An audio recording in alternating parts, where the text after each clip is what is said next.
Frosty510 here, welcome to Rise of the Ronin review, PlayStation 5. Let me just randomly fly in the air. So, should you buy the game? If you're a fan of the Team Ninja style games, if you enjoyed Wulong, Naiwa series, or any of the older titles, maybe. I think waiting for a discount is just the obvious answer in every question. Whenever there's any sort of issues and things, it's not the Rise of the Ronin is a bad game. It's not a bad game. It's just open world, grindy, tick your boxes, do your missions, find your tick your boxes. That's basically that's a fair chunk of the game. The other part of the game is doing missions in smaller segments, and a lot of them are very short and not particularly interesting. And then there's a couple that are better that have like boss fights with human like enemies, and there's like one guy who puts on his rocket boots and he's like Iron Man, which makes no sense. But it doesn't embrace enough of that zaniness. There is a historical we got the whole thing going. We got the whole thing with all these characters. There we go. Got the black ships. We got the time period. We got all these events. All these things happen. Ultimately, the game is wed to history in some ways, and your player freedom is limited. And there's a lot of this flip-flopping particular moments of the story which can be quite jarring. For me, it really broke any immersion that it was trying to build when you just changed sides back and forth, when I was just friends with them and helped them start their group, and then 10 seconds later, oh, you're not even part of that group. It's like, what? I was just there. I was there when the group was formed. I joined when you were... it makes no sense at times. And it's really because of the time skipping so much that it doesn't give you the time to understand the gradual shift and all that sort of stuff. It rushes it so much because what you're doing in between is just ticking boxes. You're just going around ticking, doing the little... find your landmark, you go to your shrine, pray at your shrine, get the cat. Maybe the cat is a stealth cat. You gotta sneak up on it and then pet it. And then your photography, you're taking the photo from the location. It tells you what it is. None of it's greatly challenging at times, depending on how you play, of course. So I played through on Twilight, and once you beat the game, you unlock Midnight, which is the hardest difficulty. Apparently they'll do another one. Who knows if they'll do another difficulty above that? But I don't feel like playing Midnight. Yeah, pretty much. I played Unarmed.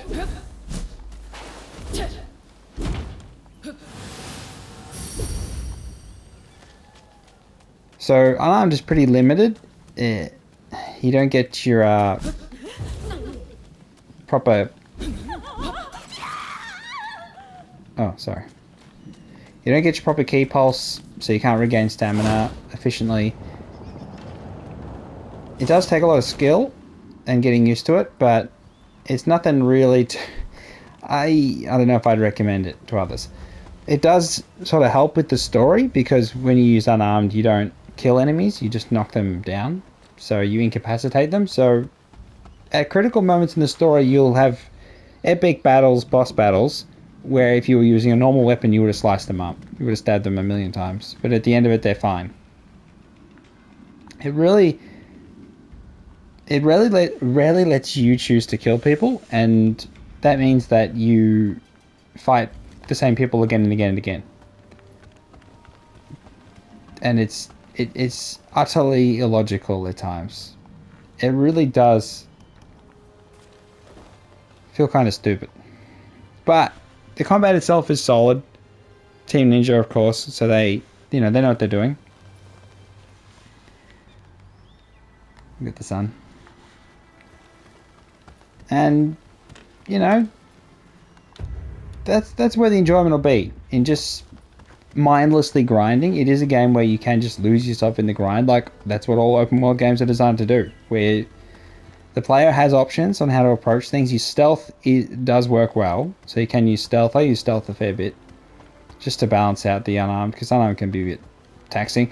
I feel as though Team Ninja's weakest aspect is in multi-person combat when you're fighting 2 or more enemies at once.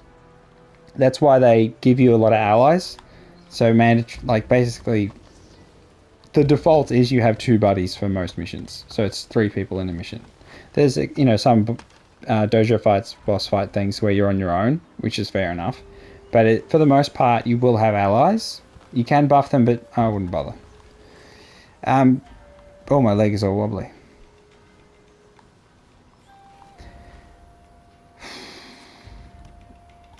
Let's, come on, brother.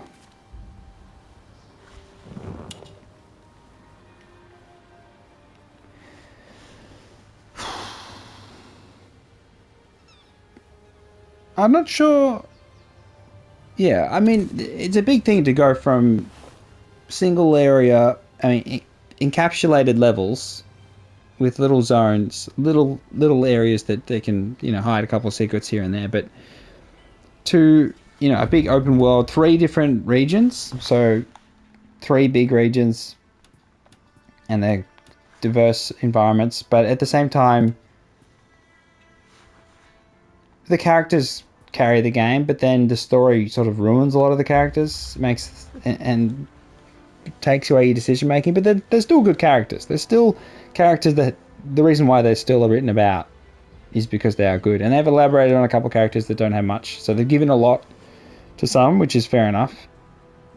Having said that, you as the main character, you're really just following your buddy, Roma, and he's basically the main character, and you're just sort of pretending like you're also the main character. See. So if you read any history, you'll know sort of what happens, and they don't really let you change anything, to be honest. It's not a rewriting of history to be different. It's more like you just happen to fall into those same things and you can't change it, and it's a little bit disappointing in that regard. I kind of wish they gave us more free wheel, more. It's not like Niowa 2 in that. I mean, that's the comparison. The constant comparison is everything's compared to Niowa 2. Is it better than Wulong? I think Wulong looks better, but it has a different feel time. Sometimes Wulong levels can be. They've been doing this bit in Rise of the Ronin well, where they look a little drab. The color scheme's not very vibrant, but then there's some vibrant color scheme moments in Wulong, and there's some couple moments in Rise of the Ronin as well, with the waterfall and then the water with the flowers and that actually look alright, and the nighttime fireworks look alright. Let's go nighttime. Maybe I can show you the nicer places. That's probably the right thing to do. Let's go nighttime.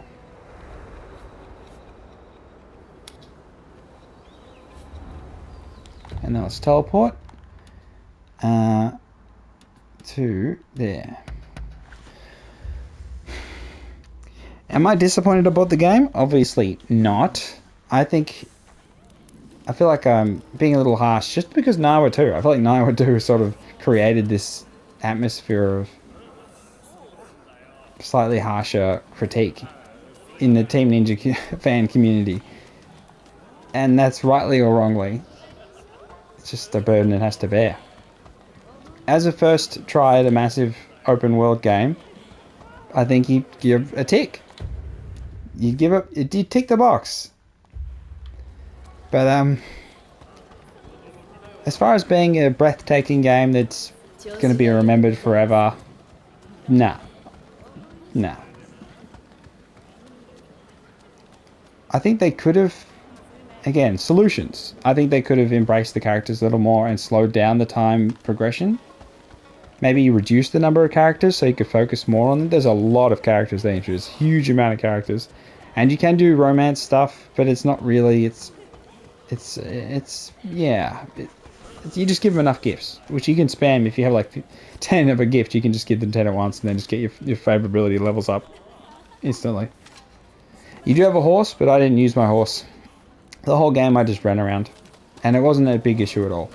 So there's enough fast travel and things like that that you can just run around. You don't have to horse it up.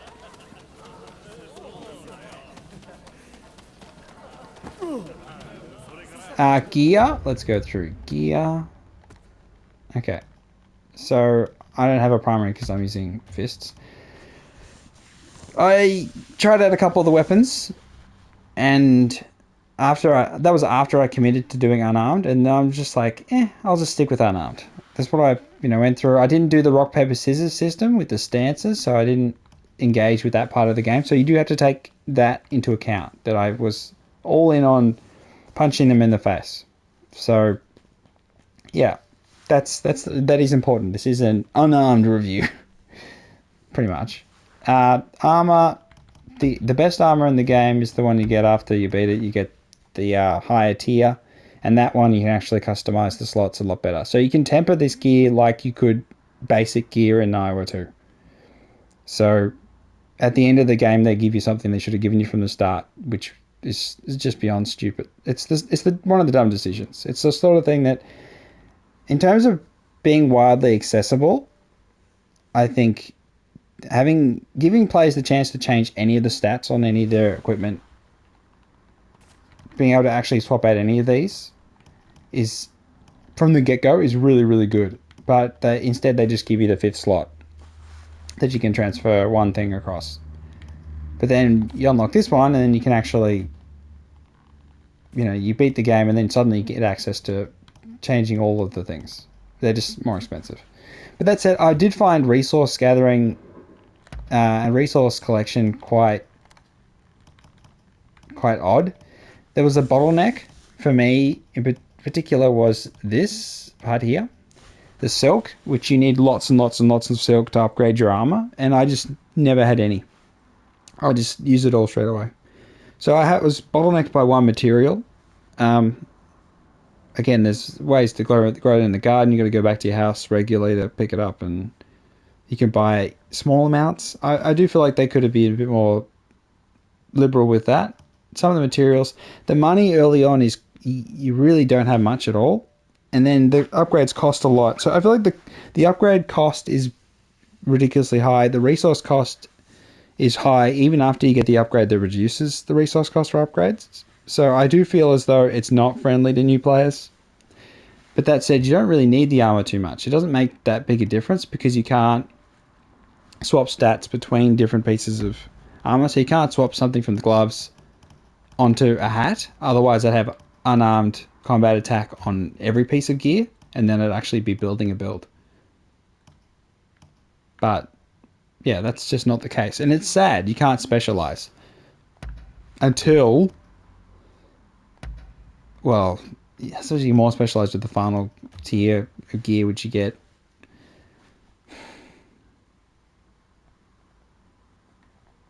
And the inventory thing's weird, because you can have a whole bunch of actually really important stuff here that you can forget about. Look, I got all the skill points and all this karma. Karma is this strange system where you can get skill points.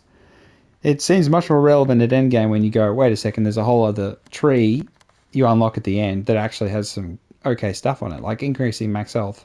This tree should have been accessible, I think, from halfway through the game or right from the start, because it is just a really basic tree that makes sense, that you just get straight up more health. It made me feel like I wasted so much of my skill points on this random stuff to try and just get tiny stat increases, because as you upgrade, you get a couple skills, you get a stat bonus. But here you just get these primary attack bonus plus 6% if it's boosted by your strength stat. Eventually you'll have 100 in all the stats, and that's where its cap is because you've learned all the skills. But I mean, for me, it was just learning the counter with the counter spark, which is the combat. Let's jump in the combat. Let's find some dudes to beat up. I wanted to make this quick, but I don't know, it's hard. It's this kind of game it is, though. if you do buy the game, you will find that you play a lot without thinking too much.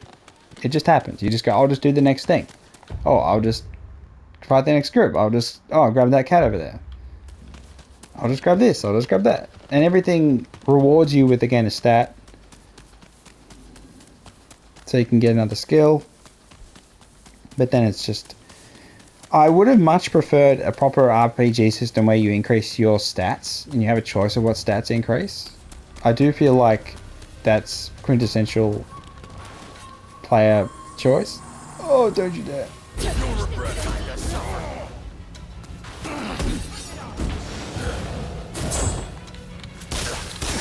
You do have secondaries. And you got guns because, you know, we got guns.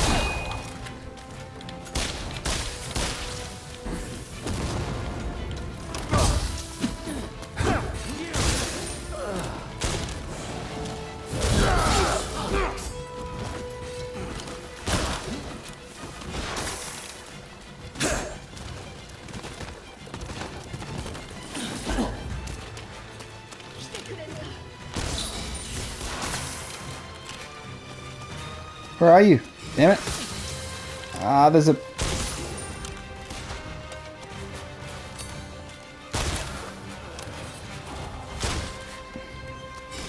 Alright, let's get in there.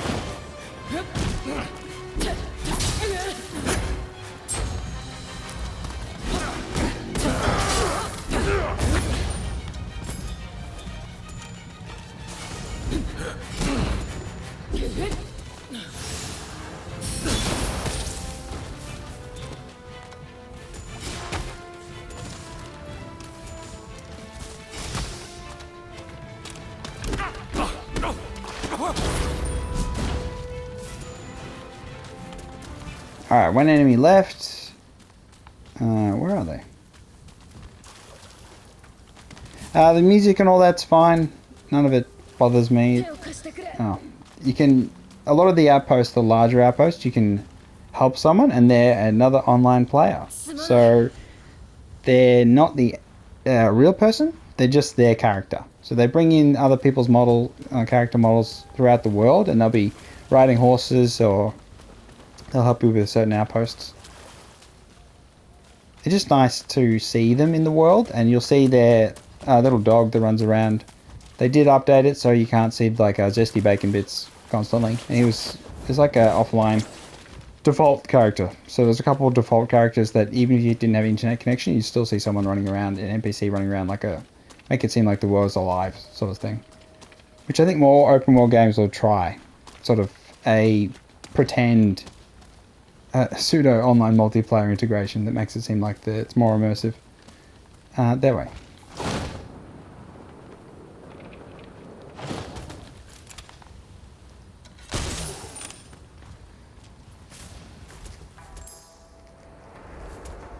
There's not really a lot of stuff in the open world that dramatically changes things or changes your relation to the people. You don't really have a relation to the people. They don't, you know, talk to you or interact with you at all, apart from just the shop owners and that. So he's one of the dogs. You just pet him and you get silver coins, which you can use to buy a certain style of items, but I don't really do too much of that.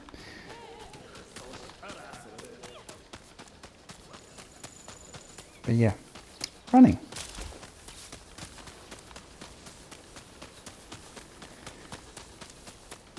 The enemies mostly bandits, and then you have the British and the French and the Americans, and then you got bush pigs and wolves. And that's really it. You have different bosses. Each of the bosses have different skills, so they all have different styles they prefer to use. So you can where are my combat skills? So they all have a whole bunch of different styles. Yeah. And you can get a special thing where you can go. Some of the skills are actually pretty neat. They do cool stuff. And you shoot like a wind thing across, and It's a whole bunch of different ones to try out. So I do recommend, again, probably don't recommend unarmed. I do think it's better to try and engage with these.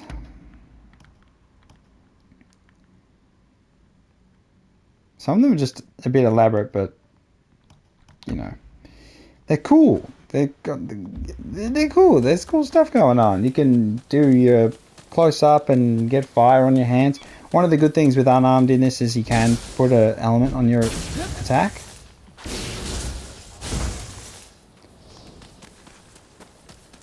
I just wish there was more than one unarmed combat style, because they're in the game. There's enemies that use a sumo style, and there's another style as well. So there are alternate styles, but they don't let you get them, which is disappointing. Oh, some randoms.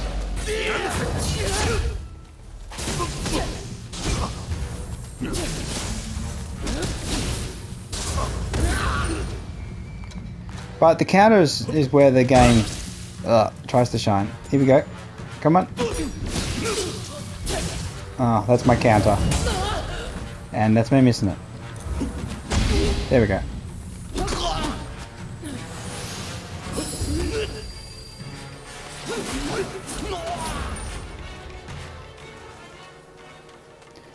So this counter timing is quite tricky, and as you encounter the different combat styles, you'll find that you need to know what move they're going to do next. For me, with unarmed, I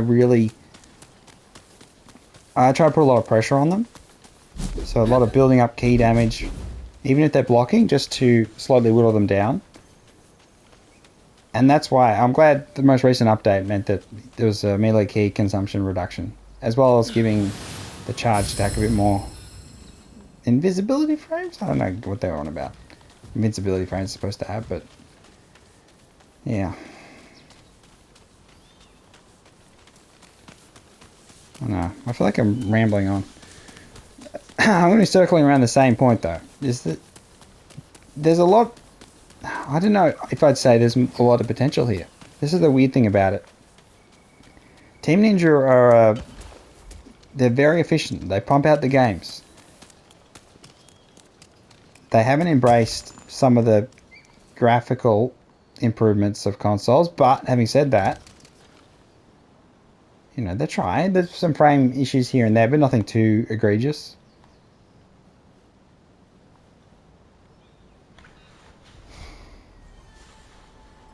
You do have like a little sense thing, so you can do the Far Cry thing. There's a lot of Ubisoft elements to the game, but none of it is too painful that you don't mind just mindlessly grinding it. You just mindlessly grind. That's it. And then you go on the main missions, and then you feel like you can get invested, and then the story does something weird, and then you just throws you out again, and you just go, I'll just go mindlessly grind. You look and go, oh, I gotta get all that stuff, get all that stuff, get all that stuff, get all that stuff too. And you just grind and grind and grind and grind and grind, and then you find yourself at the end of the game going, okay. Oh wait, we can get the charm upgrade. These are very small upgrades, which I'm sure once you get all of them, it'll make a big difference. But so, how much damage does it put us up? 807.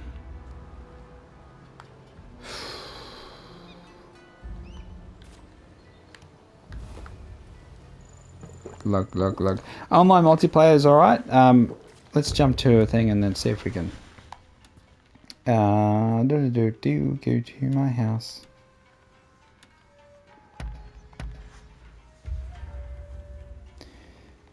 You do have a house you can customize a little bit. You can go back, replay missions. Yeah. Oh, nice. We can. There's automatic disassembling of items and all that, but I did want to keep them because I wanted to check if they had decent affixes. Affixes. You do have cat concierge. You can send cats. Pilgrim dogs. You got gardening. And I can craft a blacksmith. That's nice. Convenient at the end of the game. So you have cooperate, where you can join other people.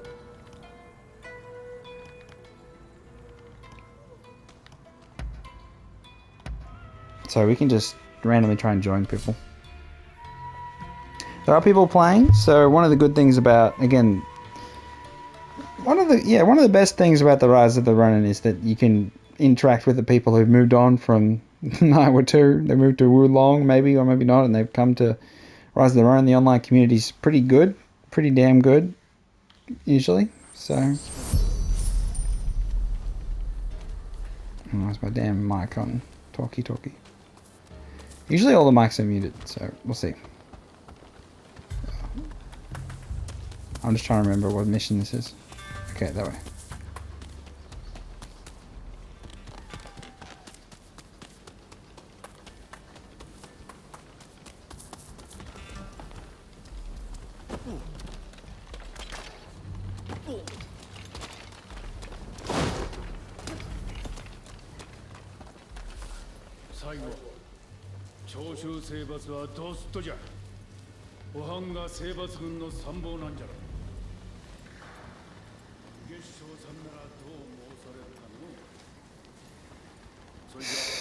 God damn it. So one of the updates, most recent one, added the ability to join other people regardless of difficulty, which is a big positive for matchmaking. Now I'm going to force the objective here, and he'll teleport to me. So that's one of the things that probably is a negative, is that you can lead the other person to water.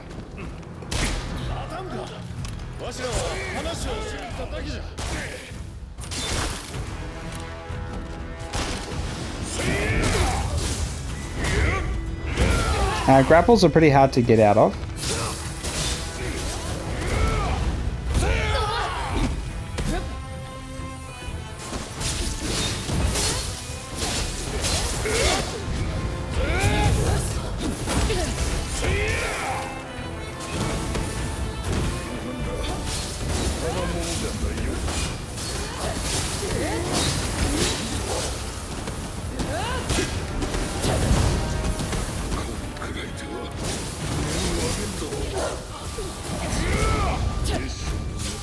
Oh, there they go. Ouch. That's me squashed, but you can revive yourself. It's pretty lenient, I'll say, in that regard. Oh, I gotta beat the dog up.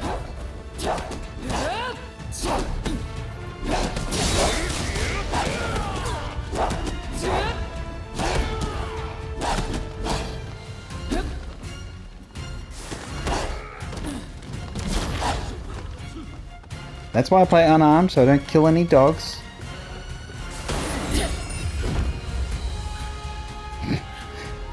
The other guy was just knocked out on the ground. But yeah, it's pretty quick. A lot of the missions are very short. I can only think of a couple that are actually long. So in terms of maximizing your time, you just go in there, bam, beat the boss, move on. So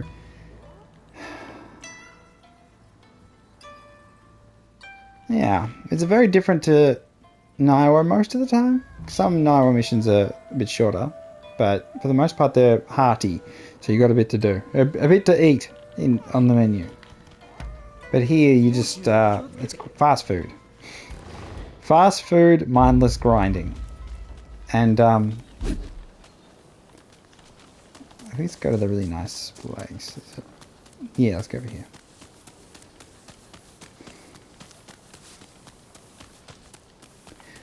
So, like, if I was giving it a score, it's obviously a 7 out of 10 sort of stuff. And depending on how many open world games you've played before, I think it may go up. If you haven't played a lot, if you haven't played a lot of Assassin's Creed, I played Origins heaps, beat Origins, Odyssey heaps, played the DLCs, loved the DLCs. The Lost City, Atlantis, the Poseidon stuff, that's all really cool. And going to hell and all that, that's actually a really interesting part of that. The lack of fantasy elements, I think, hurts the game a little bit. But it tries to make up with that with all the characters and the historical relevance. Oh my gosh, hit the damn thing.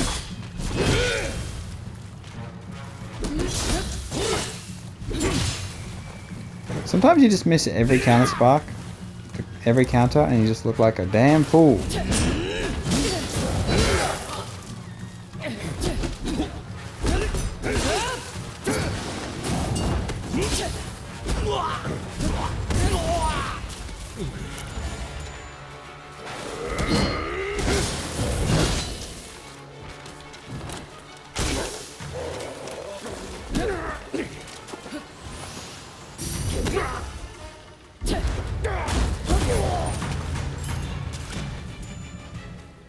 Alright. So now back to being tranquil.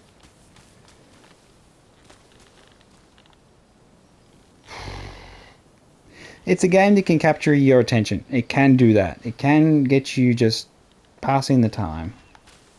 And then, all of a sudden, it's been 30 minutes in this review. And it just sneaks up on you. It's quite... Oh, come on. It's quite interesting.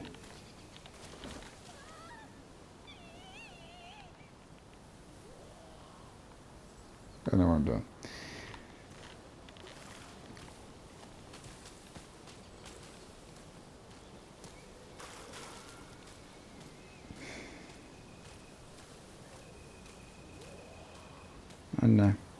I don't know where they'll go from here, whether they'll go back to the smaller mission style. I do feel as though the game just needed to split the world into legacy dungeons. Like Elden Ring, maybe even without some of those running open areas, and just have big castle or a couple connection castles, and then big war. You could just be involved in larger conflicts.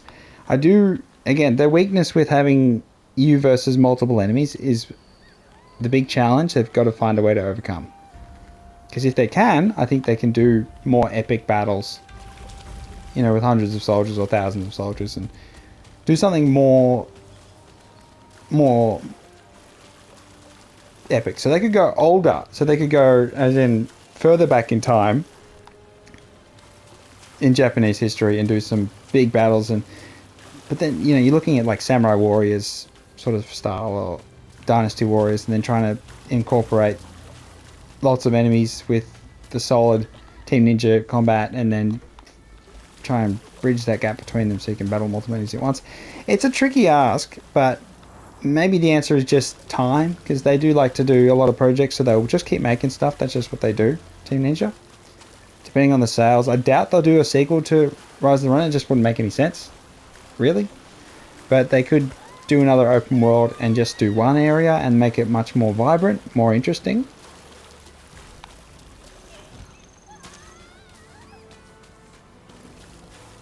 Yeah, it's really that, because of the way the hodgepodge of historical events and character development and then just complete, irrelevance at times, it's really hard to, when I think about my experience in the game, to be like, oh yeah, this happened and this is why it happened and it mattered. And it's like, no, we jumped here, we jumped there, we changed team, we just keep changing team all the time, that it's just like, we're friends with these people, no, we're not friends with them, but then we're still friends with them. We can go meet them after we just try to kill each other, and then we can, we're still friends.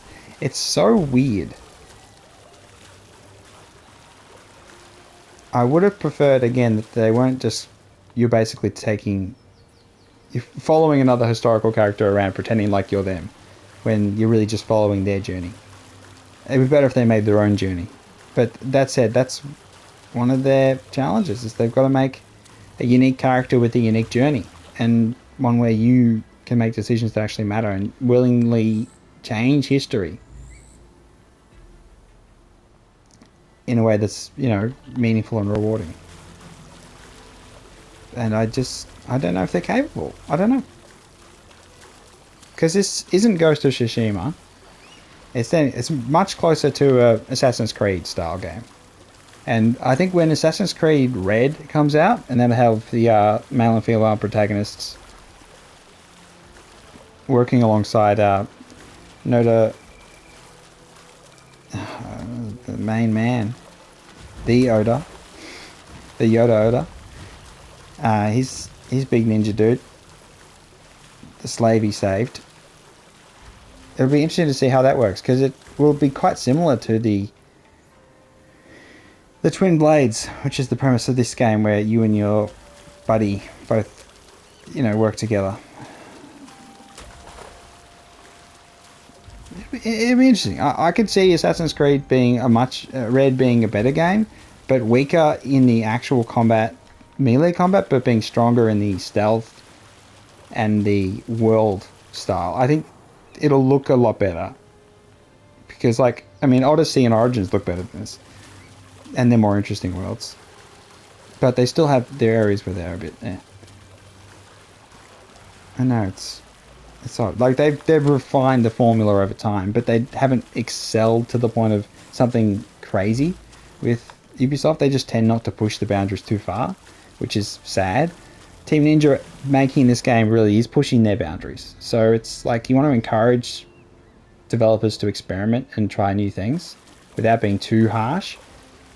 And like from that point of view, I still feel like Elden Ring they're trying something new. So that was a big leap, and I don't think it is the perfect game by FromSoft. Like, I don't think it's the best they can do. I feel like they can learn so much from their big first massive open world, even though the other ones weren't connected. That, I think they can learn a lot from that FromSoft and get better, and actually if they made an Elden Ring 2, they'd make a better game, because they've all learnt so much. And then the same with Sonic Frontiers. I feel like that's a game that screams that that's the first time. If they get another go at it, they'll do way better. When it comes to making the first iteration of an open world, it's always challenging. And I look back to Assassin's Creed, it's sort of just Assassin Simulator at times, and then it's Assassin's Creed 2 that really went big. And I think they had some magic there. I know it's sort of diluted now with all of the games they've made, using the same formula, try to recapture that same magic, and then doing it in different ways at times, and then overdoing it, like with Valhalla. I feel it's just a chore. Getting that balance between an interesting world that's somewhat dynamic, which I don't know if I could say Rise of the Ronin is particularly dynamic, apart from just the jarring nature of its storytelling. That's the dynamic part. It's just so oh, now we're dealing with them now, and it's let's see if I can lie down in water. You can swim, which is interesting. Oh, I'm drowning. Glug glug glug glug. The passage of time in this is quite odd, so it seems to result. It's like you do something in the world and then time passes. You can control time, but it's not like an actual. It is an odd cycle. It's not consistent. It's quite odd. Quite odd. Character customization is really good. One of the aspects they should have marketed better was character customization, because they do a good job with that. They always have. They've got the same character customization engine. Having said that, I do feel like Wulong was a bit better. Nioh 2's is better too. Like, my character in Wulong looks better than anything I can do in Rise of the Ronin. Maybe that's just luck. But I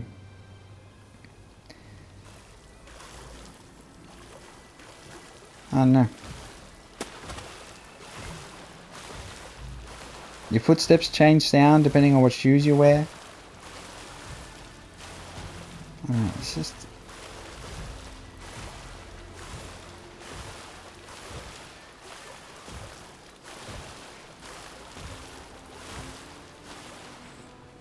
Yeah, it's not Ghost of Tsushima. That's just it's not competing with that.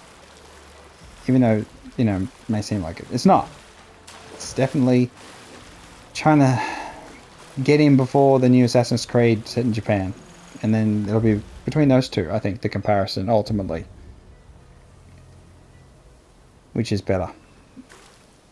And, yeah.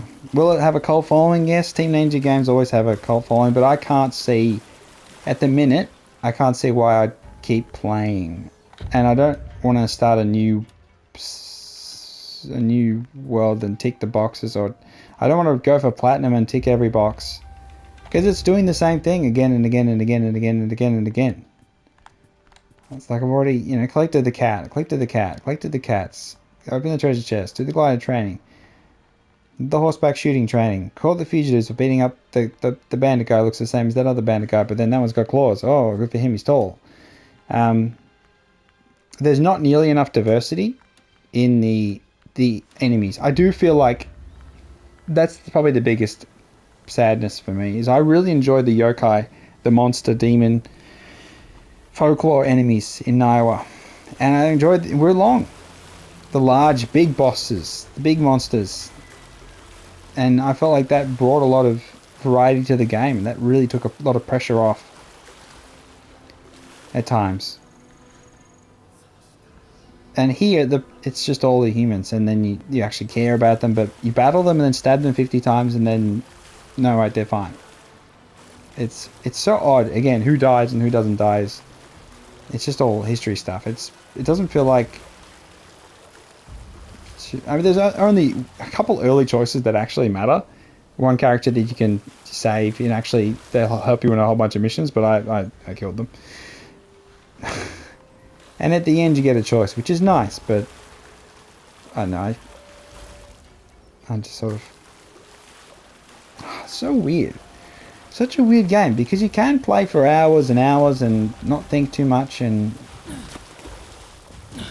it's fine, you know? But then when you think about it and go, what am I doing this for? It's kind of like, oh. Now, will they add aspirational content like a endgame dungeon boss roulette? Yeah, they do that. They always add stuff. They always add more content. They're really good, really reliable. Team Ninja, they always add more DLCs and things. They're consistent in that regard. See, we have some sort of time progression.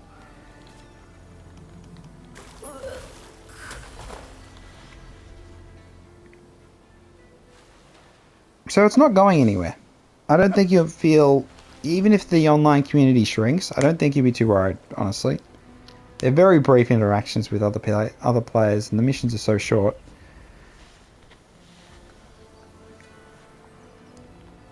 Yeah, I just, I think it'll be, well remembered. Compared to, again, we'll see what happens with Assassin's Creed Red. I think that's the one to wait and compare to. But, I don't know. I'm just rambling. I'm rambling on and on. I played, 65, 70 hours.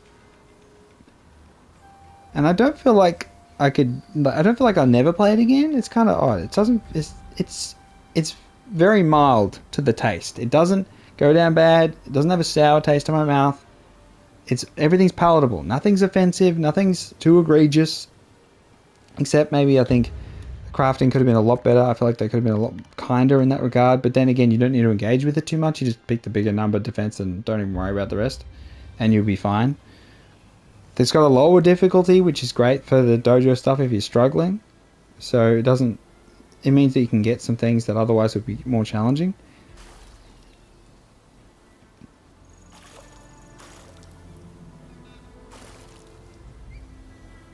Yeah, you need a menu narration though with accessibility.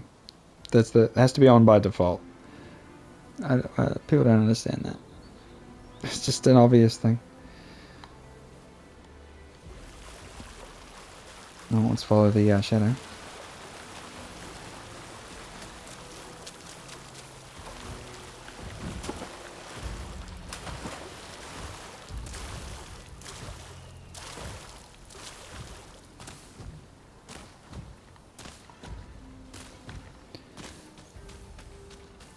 I don't know where we go from here, but I don't know if we'll get... I'm not sure what's going to happen. I don't know if this is the best they've got or anything like that. It's hard to get a read on them at times, Team Ninja.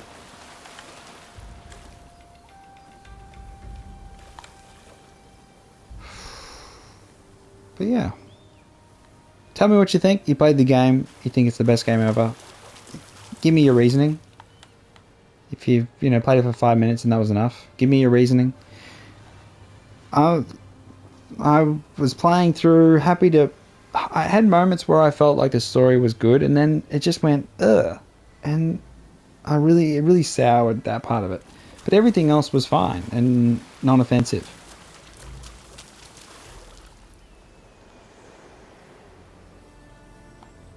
But then my character, I still feel like doesn't matter so much. It's odd.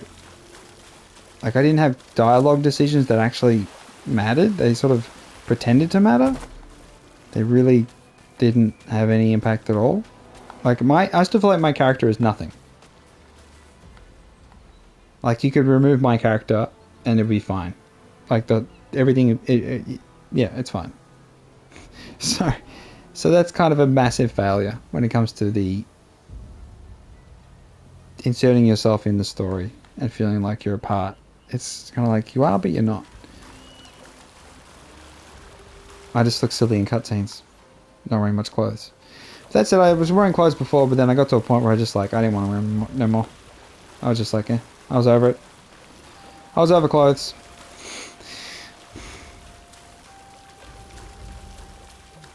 I was just over it.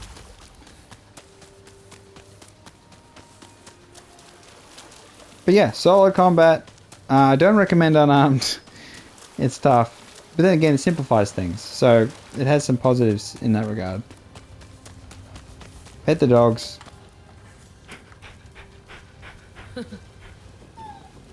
And yeah, this review is now way too long, which means if you're watching to this point, like and subscribe because you're a champion. I don't think there's many of you, but you never know. We live and learn, live and hope. And this has been Frosty 510 with a not short review, but try to be short. God damn it.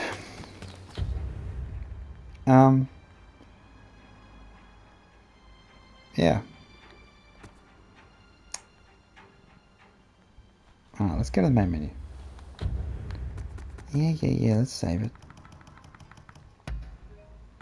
Gotta save.